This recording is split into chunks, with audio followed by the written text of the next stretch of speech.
অবশেষে চট্টগ্রাম অঞ্চলের নাগরিকদের জন্য সহজ হচ্ছে ভোটার তালিকায় অন্তর্ভুক্তি এবং জাতীয় পরিচয়পত্র সংক্রান্ত সেবা।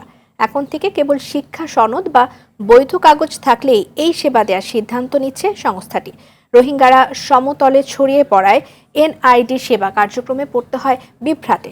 রোহিঙ্গারা যাতে কোনোভাবেই ভোটার হিসেবে দেশের অন্য কোনো অঞ্চলে নিবন্ধিত না হতে পারেন সে বিষয়ে সর্বোচ্চ সতর্কতা অবলম্বনে নেওয়া হয়েছিল এই উদ্যোগ। শাকিলা করিমের রিপোর্ট।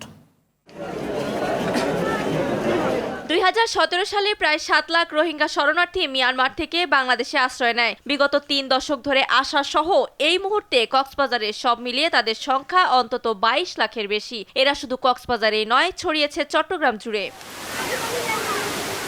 এই অবৈধ জনগোষ্ঠী যাতে এদেশের ভোটার তালিকায় নিবন্ধন করতে না পারে সেজন্য 2019 সালে চট্টগ্রাম অঞ্চলের 32টি উপজেলা ও থানাকে বিশেষ এলাকা ঘোষণা করে ইসি। নিয়মের বেড়াজালে আটকা পড়তে থাকে সেসব এলাকার বৈধ ভোটাররাও। এবার সেই তিক্ততা থেকে মুক্তি দিতে সহজ হচ্ছে জাতীয় পরিচয়পত্র সংক্রান্ত সেবা।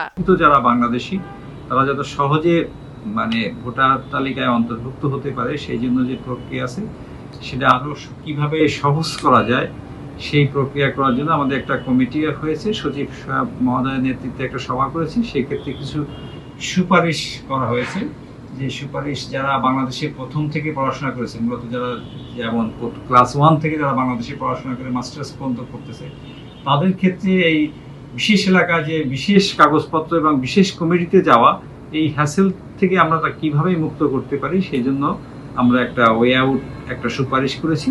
নতুন নীতিমালা অনুযায়ী চট্টগ্রাম অঞ্চলে ভোটার নিবন্ধন ও জাতীয় পরিচয়পত্র প্রদানের ক্ষেত্রে যেসব নাগরিকদের একাডেমিক সনদ বা বৈধ কাগজপত্র আছে তাদের ভোটার নিবন্ধন করা যাবে। তবে রোহিঙ্গা সন্দেহভাজন আবেদন পড়লে সেগুলো বিশেষ কমিটিতে যাবে।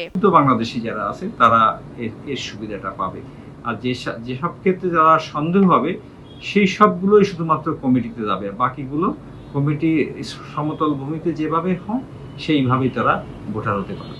ইসি কর্মকর্তারা বলছেন, গত কয়েক বছরে চট্টগ্রাম অঞ্চলের নাগরিকদের ভোগান্তির কোনো সীমা নেই। তবে শিক্ষা সনদ বা বৈধ কাগজপত্রের ভিত্তিতে এই সেবা দেয়া হলে হাফ ছেড়ে বাঁচবেন চট্টগ্রামবাসী।